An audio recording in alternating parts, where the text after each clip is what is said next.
falar um pouquinho sobre o Grupo de Excelência de Governança Corporativa. Ele fundou-se em 2005, por uma solicitação que eu encaminhei. Eu já fazia parte do Instituto Brasileiro de Governança Corporativa e, apaixonado pela matéria, julguei que era muito importante trazer a questão aqui para o CRA.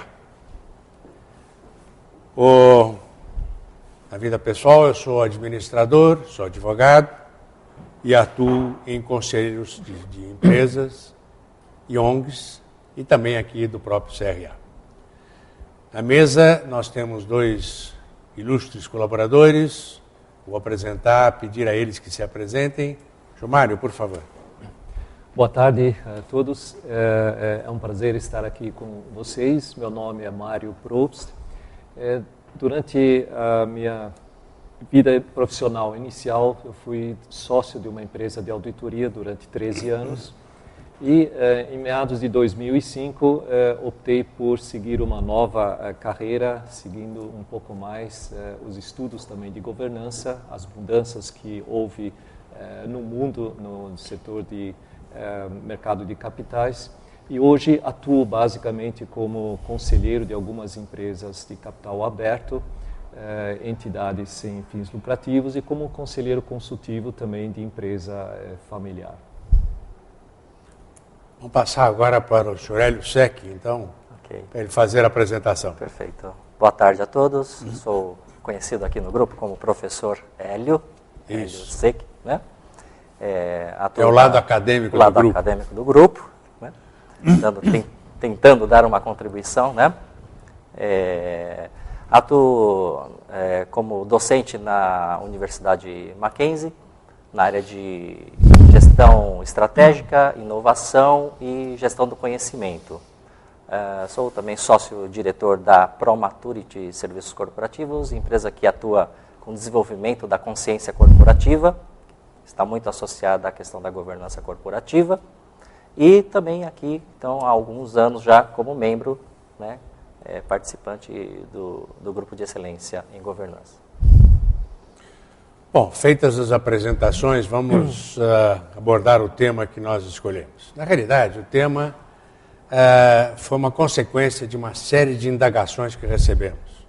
Nós recebemos indagações sobre como implantar práticas de governança, em que momento seria a hora adequada para fazê-lo, e outras perguntas, mas o que se aplica numa empresa grande, se aplica numa empresa pequena?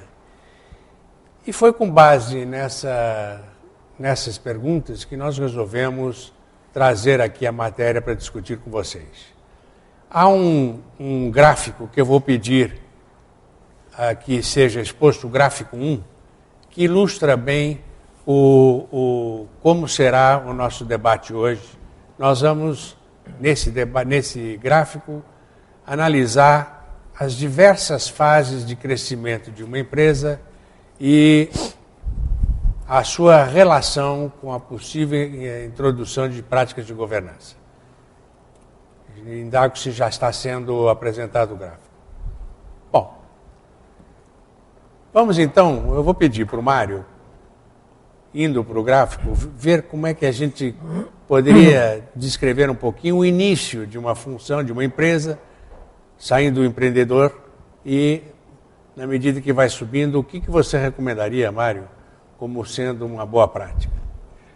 Acho que o gráfico mostra a evolução clássica de todo o negócio. Um dia pode começar no fundo de quintal, numa garagem, e o sonho do empreendedor, sem dúvida, é ver o seu negócio evoluindo e, na medida do possível, também não só um incremento do patrimônio, como também um legado que ele vai deixar para gerações futuras.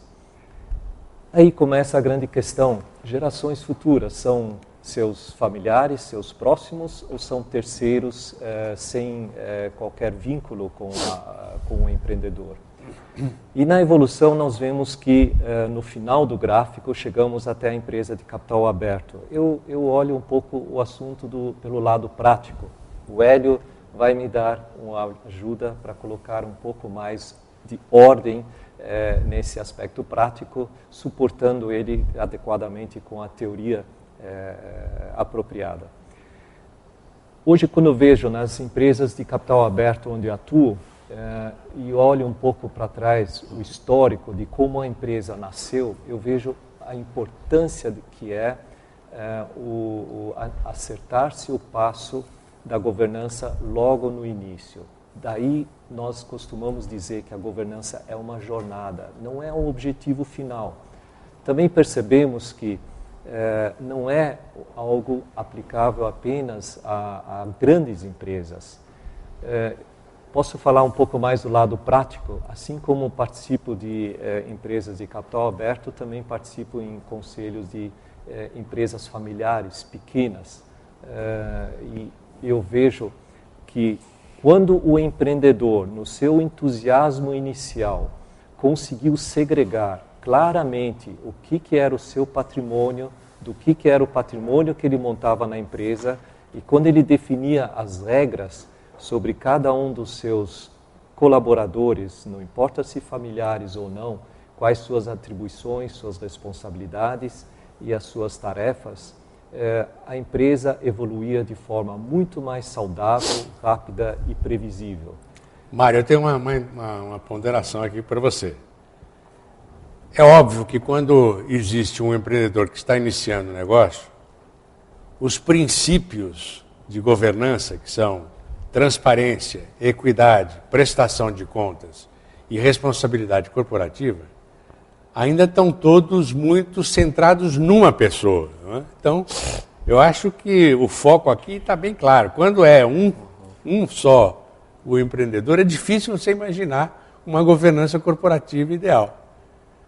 Como é que evolui-se isso? Você tem razão. O empreendedor, quando ele começa seu negócio, ele tem mais atuação, talvez parecido com a do bombeiro.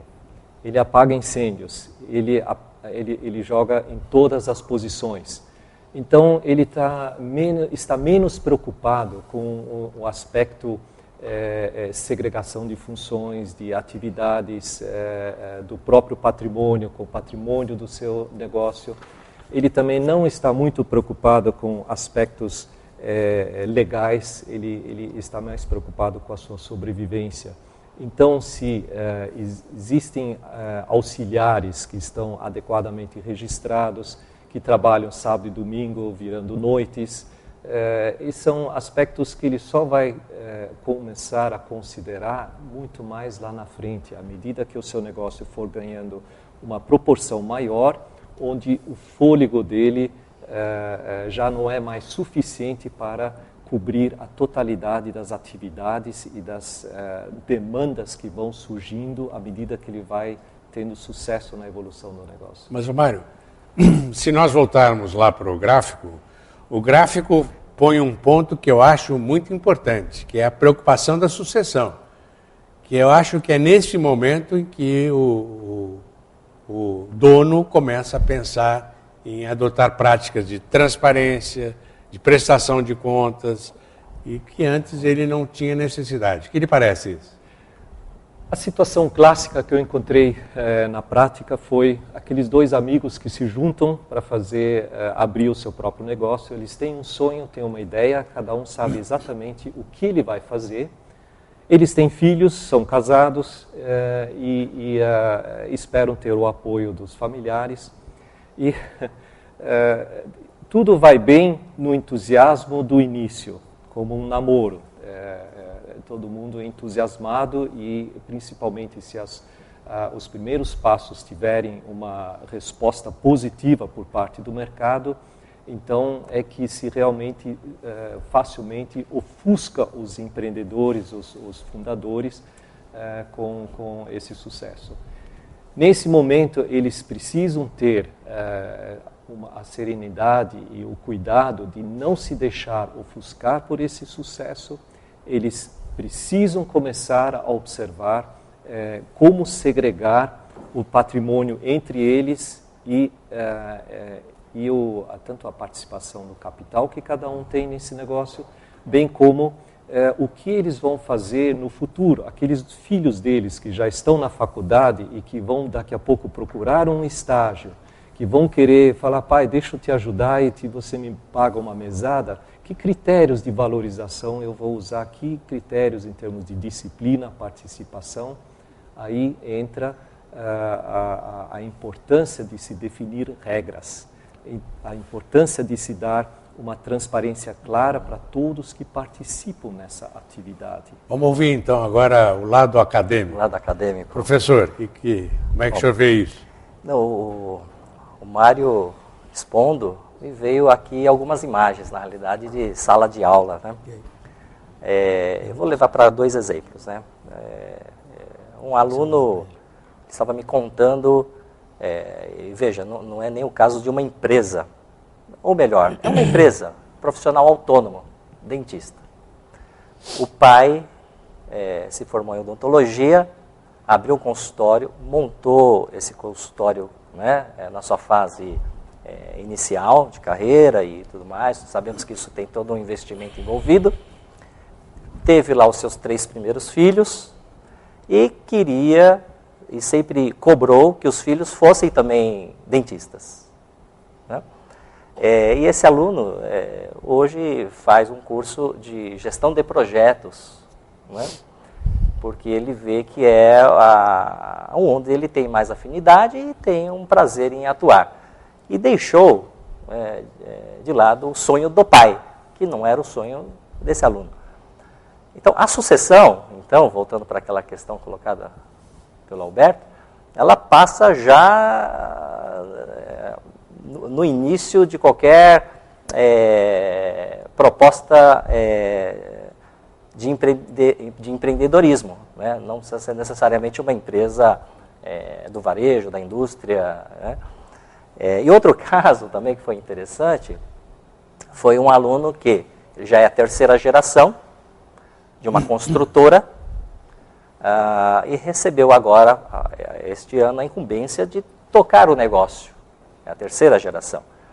E nesse processo, ele seguiu, né, a jornada do avô e do pai e resolveu fazer engenharia.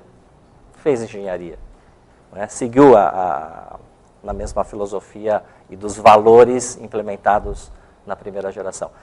E eles estão passando por esse processo hoje de sucessão muito forte. Então, quando eu estava conversando e passando algumas informações a respeito, ele levantou essa questão. Poxa, professor, estamos passando pela sucessão. E eu percebi que isso é muito complexo. E realmente, é um processo muito complexo, né? Então, a sucessão, ela está realmente não importa o porte da empresa, né? Não importa o segmento em si. Bom, então, se eu estou entendendo bem, vocês acho que estamos todos de acordo que a sucessão é um grande motivador para a adoção de práticas de governança, certo? Sem dúvida. Vocês concordariam também que uma das razões é ter também uma melhor precificação do negócio, que através da governança corporativa você consegue saber melhor o valor de sua empresa. Vocês concordam com essa ponderação? Sem dúvida. Você gostaria que eu... Talvez ainda um outro aspecto importante na sucessão que eu acho que vale a pena mencionar. O Hélio mencionou a situação familiar. E são irmãos, então os irmãos de certa forma já se conhecem. Cada um tem sua particularidade, seus pontos fortes, fracos, e a família sabe lidar com essas características pessoais. No caso que eu citei, 2 amigos que começam a montar o seu próprio negócio, os filhos não necessariamente se conhecem. E por força de sucessão acabam sendo herdeiros, não sabem, cada um tem características próprias, interesses diferentes, e enxerga o negócio montado pelos pais de uma forma diferente, com uma utilidade Mário, nós diferente. estamos contra o relógio. Tá. E nesse sentido, torna-se muito importante, até para não destruir o patrimônio montado, criar regras muito claras e transparentes sobre a sucessão. Eu acho que, voltando ao nosso gráfico, o acordo de acionistas é um passo importante. E também acho que vale a pena a gente depois comentar sobre a profissionalização. Quer dizer, não é ficar só na mão dos próprios acionistas. Nós estamos acabando o primeiro bloco e vamos passar agora para as perguntas que nos foram encaminhadas. Roberto de Alagoas está perguntando: vocês acreditam ser importante identificar as fases da vida organizacional para a implementação da governança corporativa? Hélio, você poderia... Sim, claro. Essa pergunta é muito interessante, porque ele está utilizando aí um conceito do autor, um livro que tratou muito bem esse assunto do desenvolvimento do ciclo de vida organizacional, que é o Greiner. Toda estrutura organizacional passa por um processo de evolução e revolução. Então, na fase do empreendedorismo, nós estamos falando de uma fase muito mais criativa, né? Onde há necessidade de uma criatividade para que você possa, de alguma forma, levar a sua estrutura a momentos de evolução melhores, tanto em crescimento quanto em lucratividade, em resultado. Mas há uma segunda fase que é muito interessante, que é a fase da direção. A estrutura cresce e você passa a deixar de contar apenas com colaboradores com o seu empreendimento. Você passa a contar com um skill um pouco mais voltado a diretivas, que normalmente nós chamamos aí dos especialistas, né? As empresas precisam de especialistas, muito mais do que de pessoas colaborativas, simplesmente. E a outra fase, que o ouvinte fez a pergunta, que é o ciclo de vida, é a questão da delegação. Porque no momento que temos lá a direção, significa que centralizamos certas decisões. Mas a estrutura passou por um processo de burocratização, para que houvesse um certo controle sobre as operações. Então, nós estamos falando de uma evolução, né, de um processo simplificado para um processo mais complexo da evolução das empresas, né?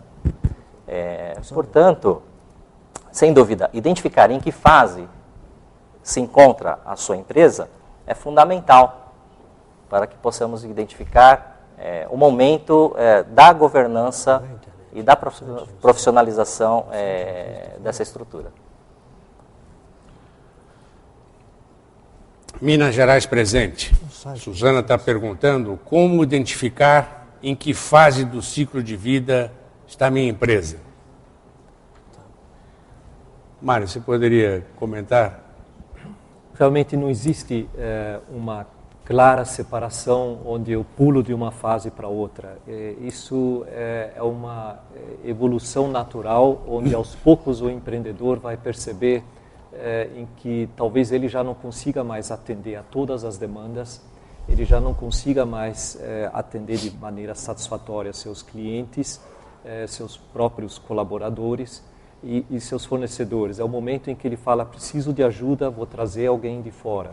E aí vem a grande questão, que perfil de pessoa ele vai precisar e em que medida ele está preparado em delegar, como o Hélio colocou, delegar funções, eventualmente dividir responsabilidades.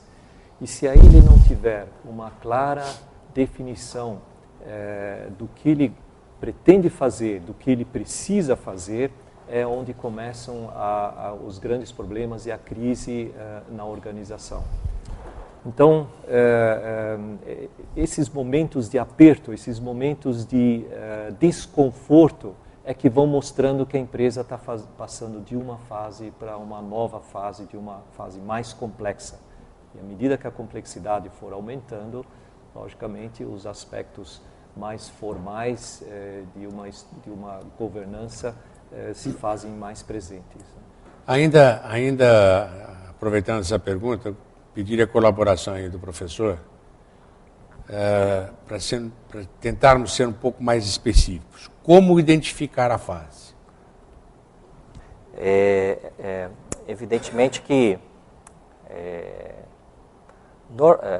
normalmente o empreendedor ele olha para os lados positivos da corporação, né? Poxa, a minha empresa está lucrando, está tendo rentabilidade desejada e ele deixa passar certas, nós chamamos isso de disfunções organizacionais. Porque as disfunções organizacionais, né, e traduzindo isso para problemas na organização, é que podemos identificar essas fases. Por exemplo, eu vou dar um exemplo, né? A última fase do ciclo de vida organizacional é uma fase chamada colaboração. É onde busca-se a colaboração efetiva de todos os componentes da estrutura, de todas as áreas. Porém, essa fase, normalmente ela é pouco atingida pelas corporações, na sua maioria. Isso envolve uma certa complexidade, inclusive tecnológica, né? Então, estamos falando até, e aí poderíamos até em outro momento falar um pouquinho de redes sociais corporativas, né? Mas, então, uma maneira de você identificar claramente em que fase, pontualmente, são essas disfunções. É preciso diagnosticar as disfunções. Né? Principalmente quando você percebe que há um desconforto, por exemplo, na tomada de decisão entre as pessoas que compõem a estrutura societária.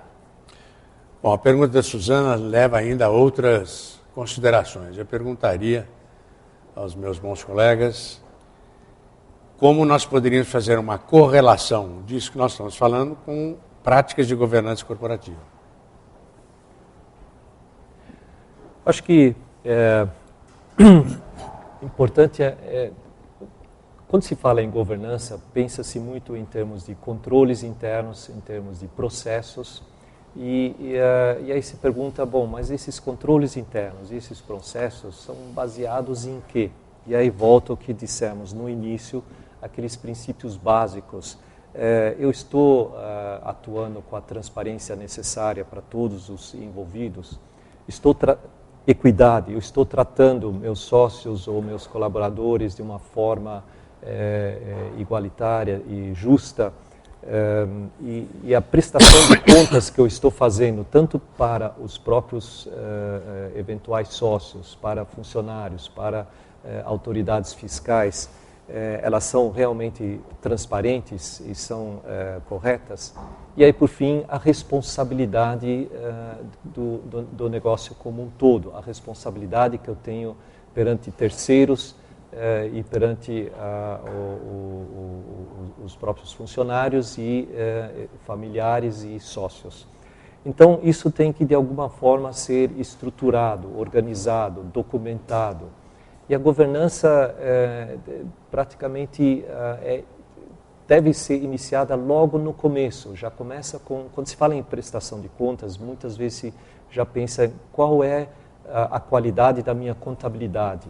Essa contabilidade, ela espelha realmente a evolução do meu negócio, ela segrega bem o meu patrimônio do que é o patrimônio da empresa, e eu posso prestar contas perante os terceiros sobre o que eu fiz sem medo do, digamos, enfim, com a transparência adequada. Se eu tiver dúvidas com relação a isso, é porque todo o conjunto de processos e controles não é adequado. E esse conjunto é que nós chamamos de governança. O professor Hélio, você mencionou o momento da delegação, o momento da direção. Se nós voltarmos ao gráfico inicial que nós apresentamos, e eu pediria que a direção apresentasse novamente, você acha que isso seria uma coincidência com a implantação de conselho consultivo, de conselho de administração? Qual seriam as suas avaliações sobre isso? Não diria que seria uma coincidência, mas na realidade são fatos, né? Do próprio desenvolvimento e do próprio crescimento organizacional. Faz parte da natureza da estrutura organizacional passar por esses processos. O processo de criação de um conselho consultivo, uma fase que ocorre anterior a uma fase de criação de um conselho de administração. Até porque, respeitando-se, inclusive, a própria fase em que está essa estrutura organizacional. Né? Quando você tem, aí voltando para a questão de processo na fase da delegação, você tem esse processo ainda muito conturbado dentro da sua estrutura, o processo para se criar um conselho de administração ele é muito mais penoso, é muito mais complexo. Então, por isso existe aí essa fase anterior chamada, né, a criação aí de um conselho consultivo. Então, acredito que não seja só uma coincidência, mas, na realidade, uma necessidade de maturidade da própria estrutura. Nós temos aqui uma pergunta de Paula, de Sergipe. O processo de maturação de cada fase do ciclo de vida é longo?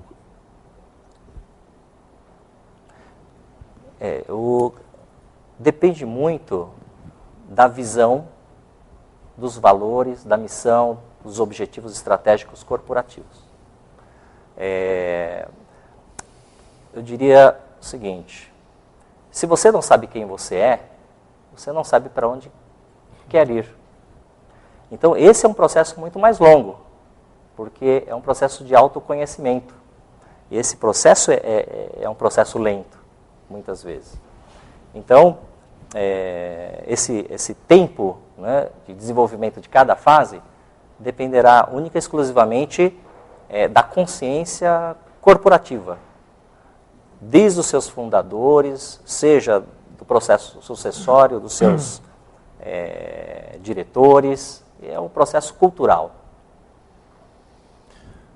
Não lhe parece, Mário, que isso também vale não só para os acionistas, como também para os conselheiros e diretores também que giram em torno da empresa? A constituição no conselho consultivo só é possível quando a empresa atingiu uma certa maturidade e um certo nível de profissionalismo. E o Hélio mencionou um aspecto que eu acho relevante, que vale não só para o empreendedor, mas também para os conselheiros. Os papéis têm que ser claramente definidos.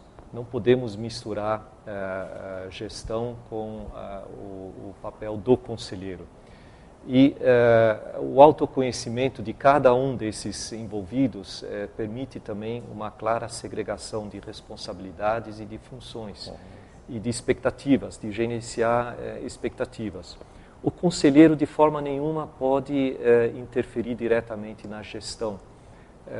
Ele está ali praticamente para ajudar na validação ou no questionamento das estratégias, ele pode até ajudar nessa definição.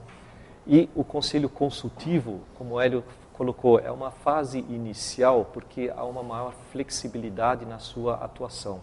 O conselho de administração é claramente definido em lei, quais são suas atribuições, suas responsabilidades, os seus deveres. Enquanto que no conselho consultivo ainda digamos, o aspecto informal ainda tem um peso maior.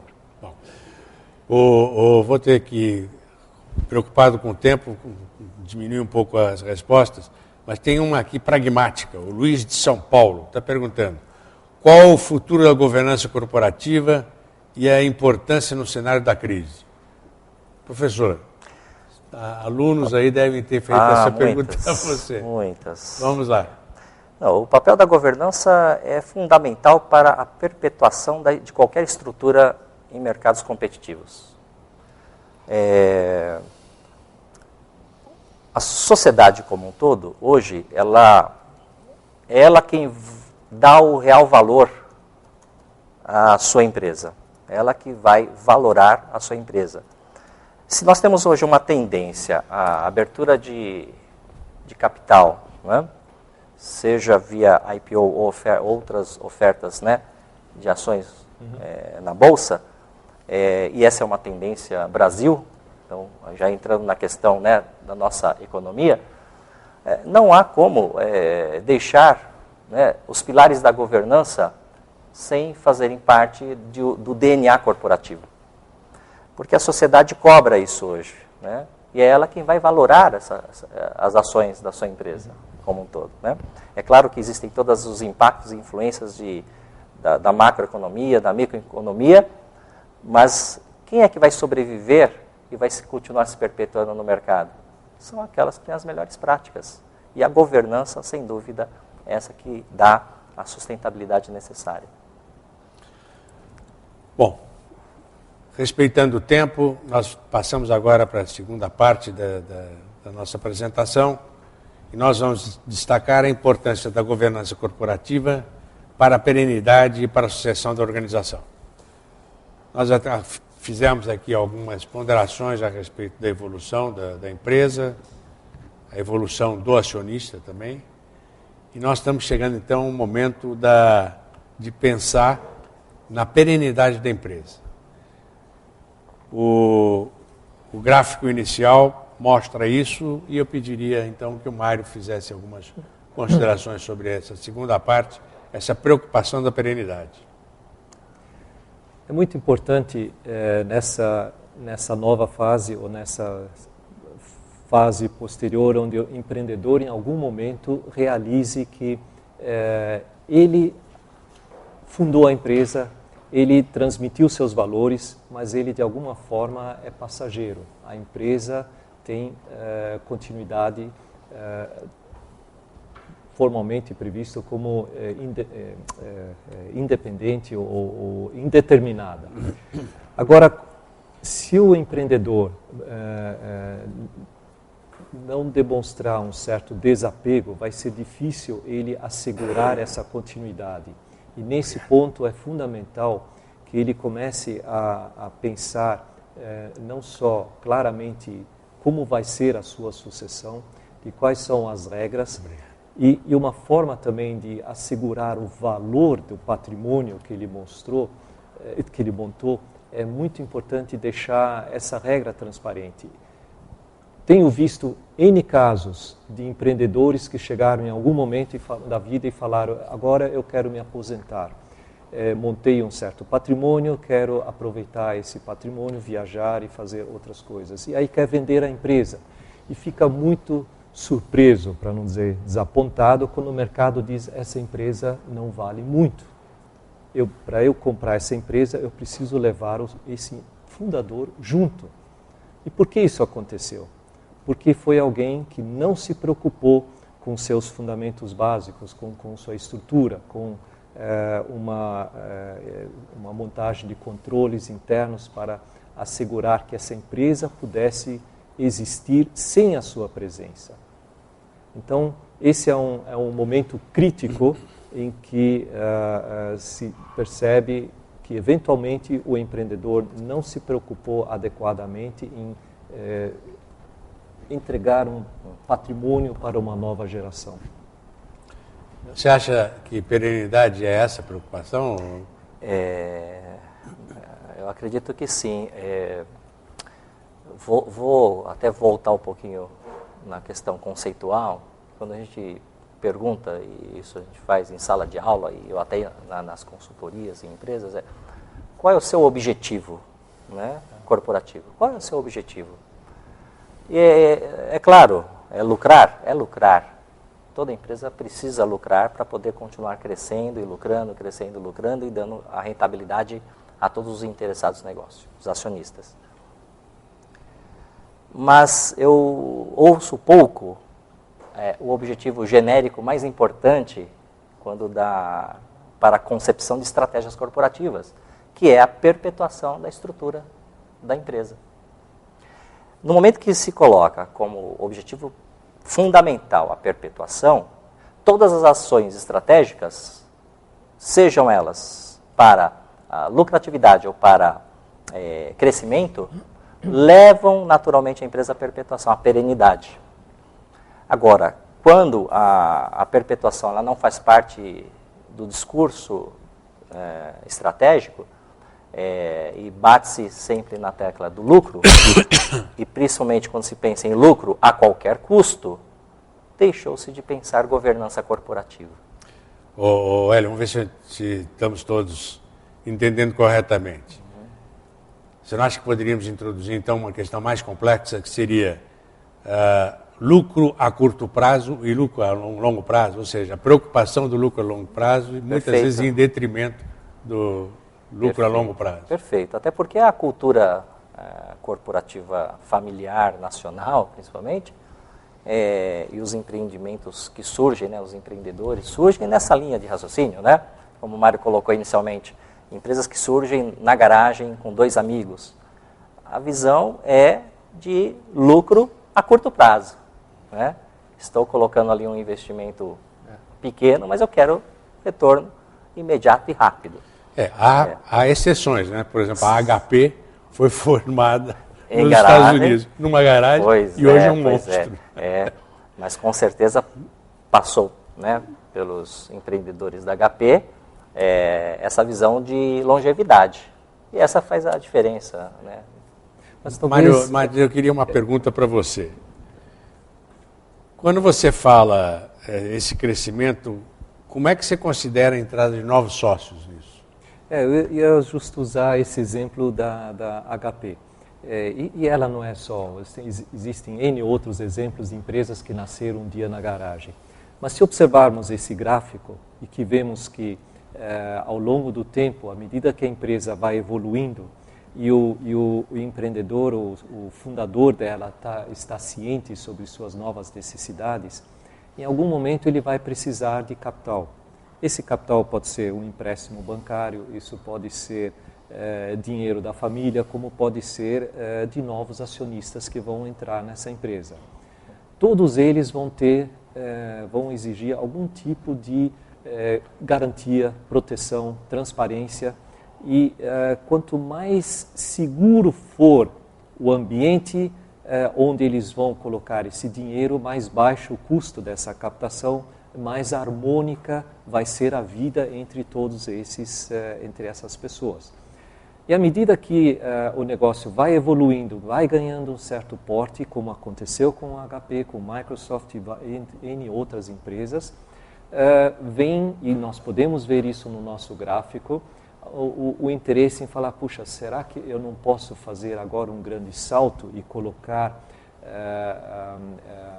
a minha empresa no novo patamar e chamar novos sócios via uma colocação de ações ao grande público através de uma bolsa de valores, o famoso IPO, ou uma oferta pública inicial. Então, isso requer todo um processo de disciplina, documentação, de estruturação, e é fundamental. E quanto mais sócios estiverem presentes, mais importante é você ter uma qualidade na transparência e uma clara definição dos papéis que cada um vai ter nessa organização. Professor, eu tenho uma pergunta aqui, é a seguinte: nós estamos falando em transparência, prestação de contas, equidade, mas estamos falando um pouco em sustentabilidade. Eu queria ouvir um pouquinho de sua parte, um pouco mais sobre isso também. Perfeito. Sustentabilidade é bem complexo na realidade, né? Envolve muitas variáveis, muitos fatores, né? Mas não foge a um dos pilares da governança, né? A gente fala em responsabilidade social, né? Responsabilidade corporativa. Então, todas as ações corporativas devem estar alicerçadas por comportamentos éticos, comportamentos que sejam realmente, retratem realmente a explicitação do que é publicado pelas corporações.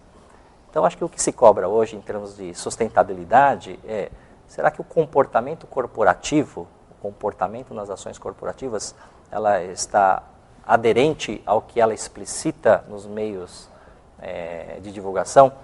Então, eu acredito que não há mais como valorar e dar valor as corporações que tenham atitudes incompatíveis com o que ela verbaliza, o que ela explicita. Né? Então, eu vejo, apesar da complexidade da terminologia sustentabilidade, eu vejo de uma forma muito simples, que é você agir, e a empresa agir, de acordo com o que ela está verbalizando. Ora, voltando aí ao gráfico inicial, vocês não acham que está muito coerente? No sentido de que o empreendedor inicial, aquele que está começando o negócio, ele não tem muita essa preocupação de princípios de sustentabilidade, de responsabilidade corporativa. É verdade. Como é que você vê isso?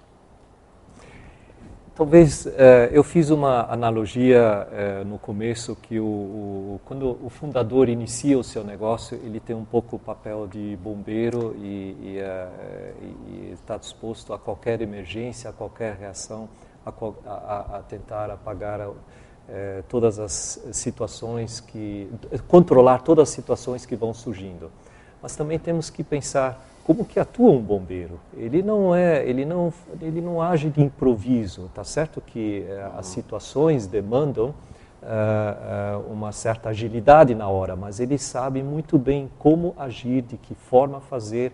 Ele teve todo um preparo adequado para saber como se posicionar diante de crises, como foi recentemente perguntado, o que faz, para que serve a governança e como ela ajuda em momentos de crise. A estrutura da organização, se ela tiver um conselho consultivo, sim ou não, mas a mentalidade dos acionistas, dos sócios do negócio é que é fundamental nesse momento.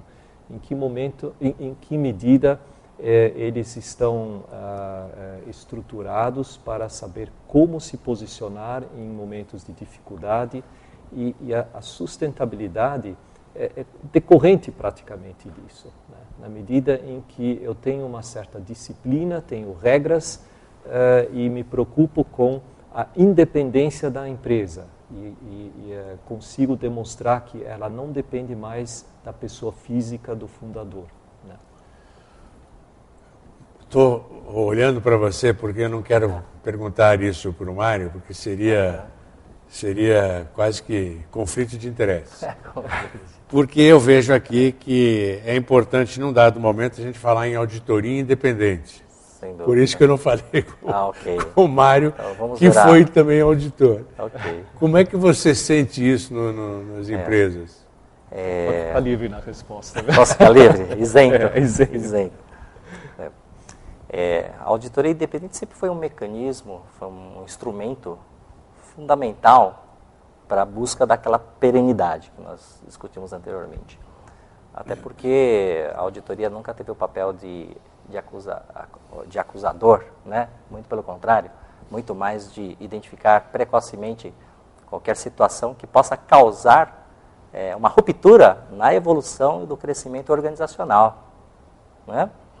Então, a imagem, né, dos auditores com aquela roupa preta, né, Mário, pesada quando chega na empresa, eu acho que isso tem diminuído cada vez mais, essa imagem de peso, de crucificação, vamos dizer assim.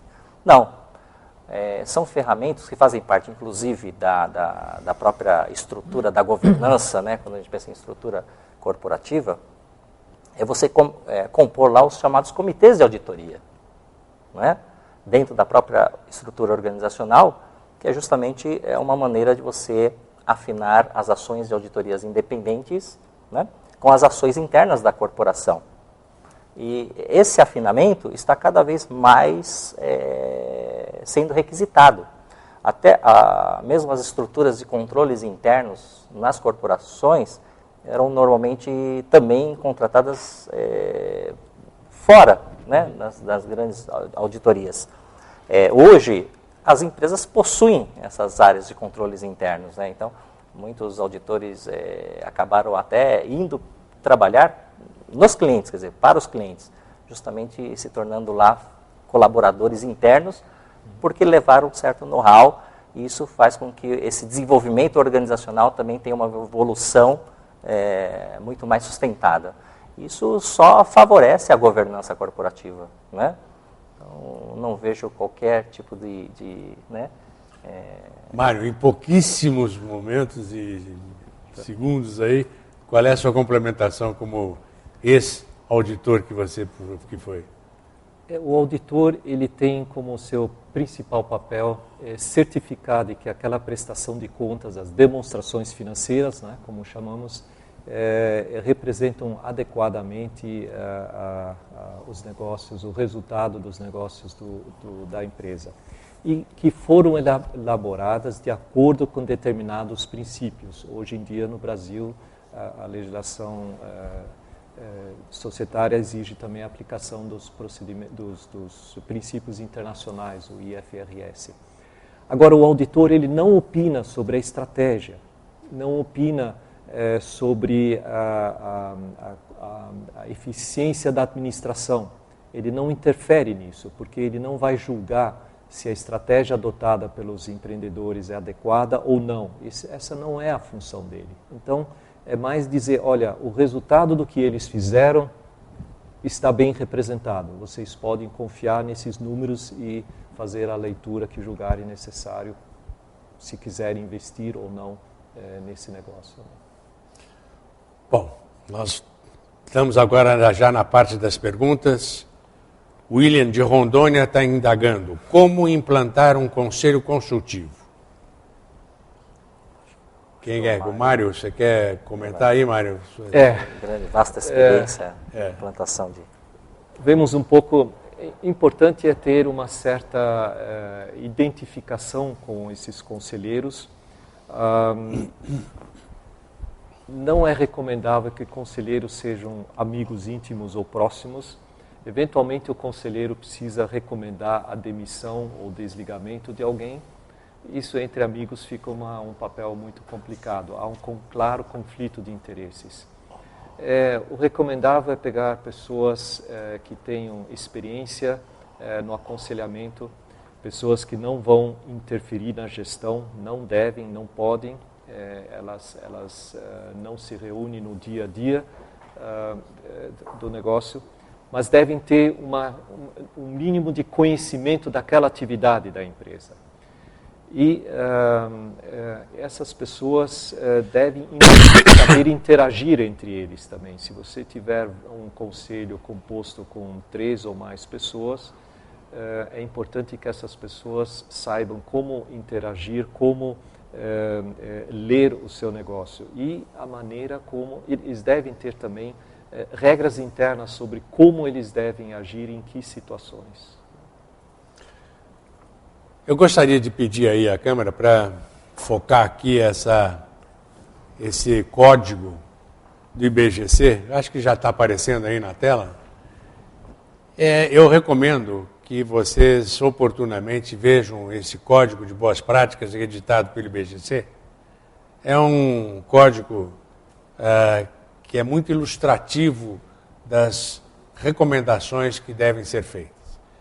Nessa pergunta, um ponto que eu acho muito importante é a gente lembrar o que está escrito aqui no código, a recomendação da diversidade. Quer dizer, não adianta pôr todo mundo igual. Quer dizer, o que se espera de um conselho é a diversidade. E outro ponto que é muito ressaltado aqui no código é a questão da independência dos conselheiros. Professor, gostaria de mais algum comentário sobre esse tema? Não, acho que eu gostaria de deixar a abertura, na realidade, eu não sei, acho que seria importante, né, para qualquer interesse de contato e esclarecimento dessas dúvidas do que nós explanamos aqui. Né? Certamente. Entre em contato com o Conselho Regional de Administração. Antes de passar aqui a pergunta número 2, eu gostaria de pedir aí a direção que pusesse o quadro número 2. No quadro número 2, eu estou querendo só deixar claro para vocês que, enquanto eu também faço parte do IBGC, quais são as visões aqui que nós estamos tentando destacar. O IBGC procura ser a principal referência nacional em governança corporativa, defendendo conceitos e disseminando práticas. E para o CRA é, sobretudo, através desse grupo de excelência de governança corporativa, preocupa-se em avaliar as implicações da governança com o envolvimento dos administradores. Esse tem sido o foco do nosso grupo de excelência e para o qual convidamos vocês a participar. Vamos à pergunta próxima, que é de Mariana de Bauru. A profissionalização da administração é fundamental para a perenidade da empresa?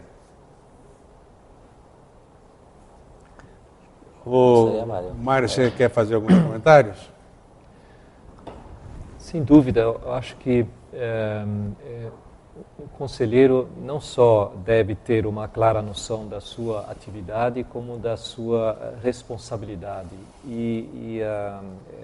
O improviso aqui não tem espaço.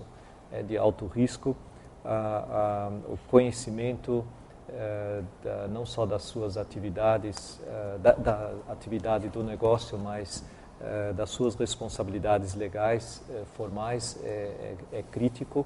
E isso só é possível se ele tiver uma educação continuada, assegurada nesse sentido.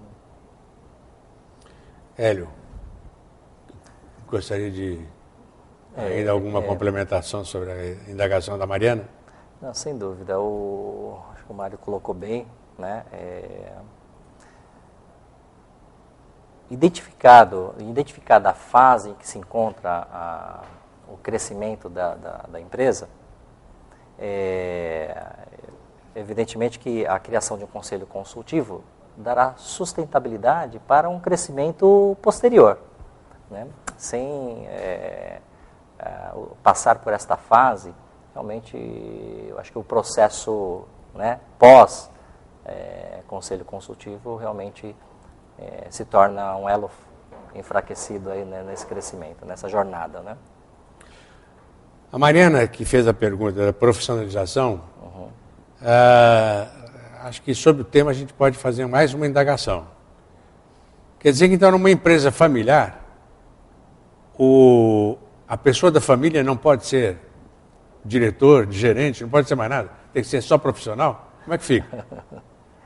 Não, pode sim, né? Não Não só sei. pode, como... Eu acho que o empreendedor de visão, ele já se preocupa desde o início quais são os familiares que têm qualificação técnica, profissional, e quais podem se identificar com o seu negócio e que papel eles poderiam exercer lá dentro. E ele mesmo, ao longo do tempo, vai em algum momento perceber que vai ser muito mais útil ele participar de um conselho, seja ele consultivo ou administrativo, e deixar as novas gerações incumbidas da parte executiva do negócio. Importante é ele saber, nesse momento, cortar aquele cordão umbilical com a parte executiva, com a atividade executiva e se concentrar mais nos aspectos estratégicos e na visão geral do negócio. E não se preocupar com o dia a dia da empresa, mas nada impede que familiares com qualificação técnica e profissional participem em qualquer atividade, seja ela executiva como de conselho. Ou seja, nós entendemos aí pelas ponderações que profissionalização não significa barrar a entrada de acionistas da família no negócio. Não. Desde que devidamente capacitados. Né? Eu acho que isso a gente poderia pegar aí nas grandes empresas, a gente vê que muitos dos acionistas, da família dos acionistas, participam na direção, mas com um crivo de qualificação muito, muito intenso. Né? Você ia falar alguma coisa mais? Eu acho que é fundamental o empreendedor avaliar bem quais são os interesses, qualificações e particularidades de cada familiar. A pior coisa que existe é quando ele tenta, como ele citou o exemplo do dentista, do consultório logo no início, onde ele tem uma grande expectativa de que meu filho vai fazer exatamente o que eu fiz e vai dar continuidade ao meu negócio. Esse é o primeiro passo para eventualmente definir o fim do seu negócio. Então, tenho visto em casos práticos em que o empreendedor, em algum momento, percebeu que o filho não tinha nenhuma afinidade, mas que alguém distante da família tinha muito mais qualificação técnica e profissional para isso. Ele tem que estar preparado para lidar com isso e saber como posicionar esse familiar dentro do seu negócio. Né?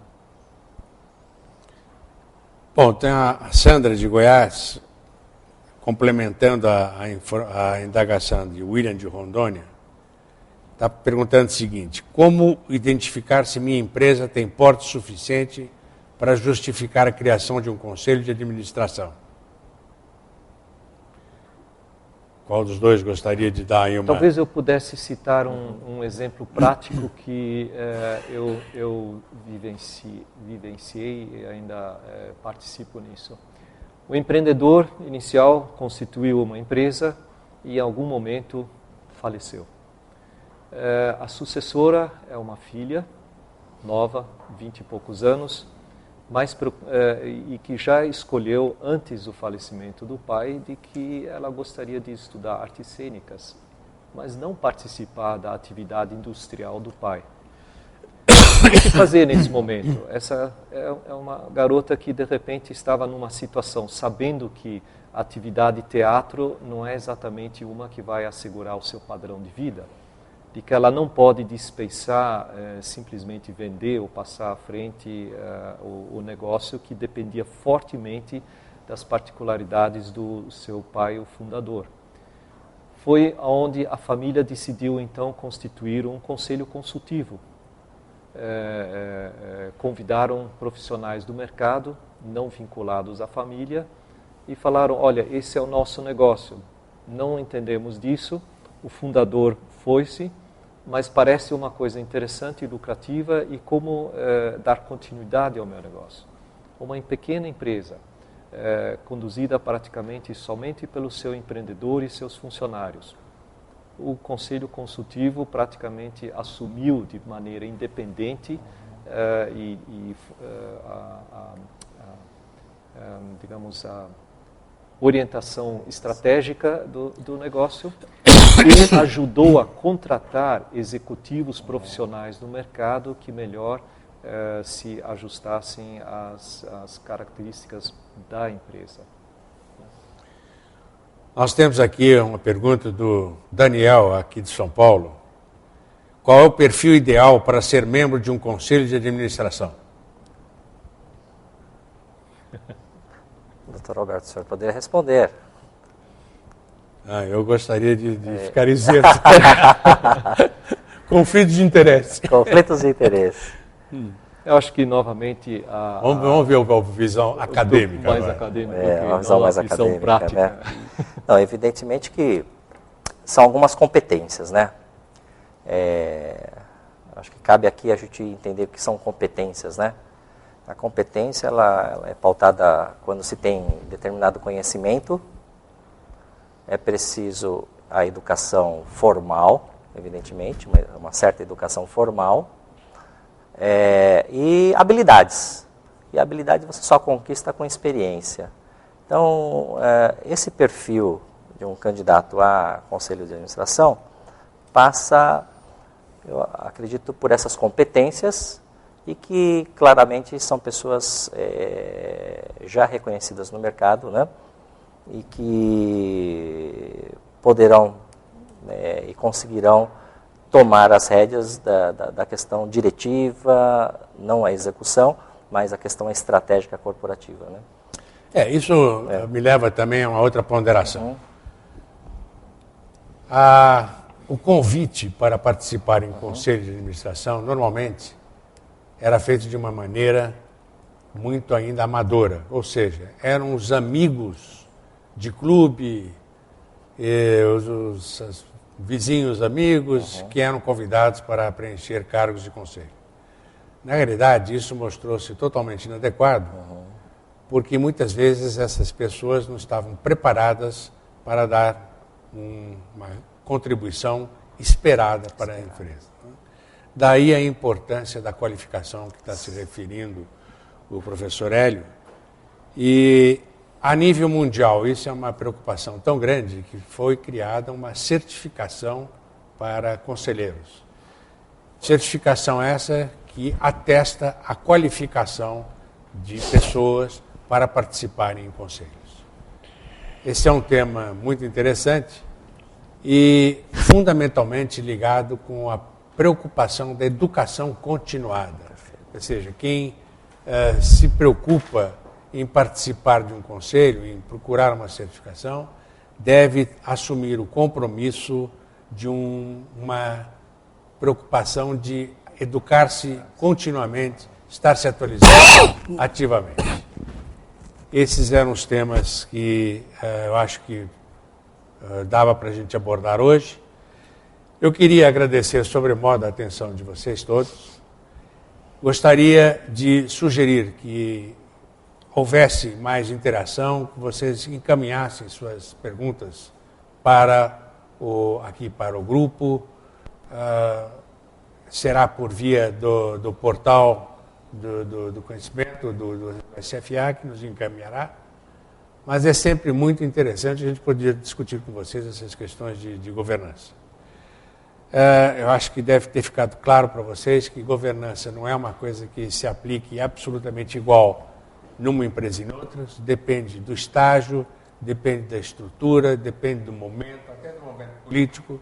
Enfim, são coisas que vão se complementando e por isso que nós afirmamos que é uma jornada e não é uma prática de aplicação específica matemática. Né? Agradeço aí a participação de todos e conto com as indagações que vocês vão nos encaminhar. Muito obrigado. Vou pedir ao Hélio e ao Mário que também terminem aí a participação. Agradeço aí a participação de vocês e colocando realmente à disposição um grupo de governança aqui do CRA, né? À disposição para a interação, não só aqui pelo portal, mas também colocando o grupo à disposição para qualquer dúvida. Agradeço também a atenção dispensada e ficamos à disposição de eventuais perguntas que vocês tenham. Obrigado.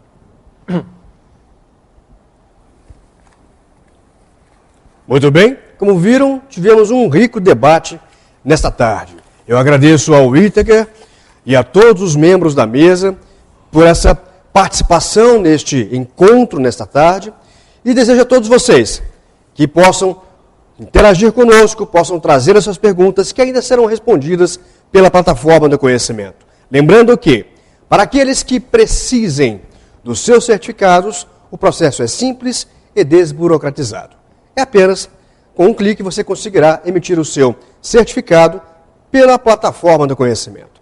Muito obrigado e até a próxima.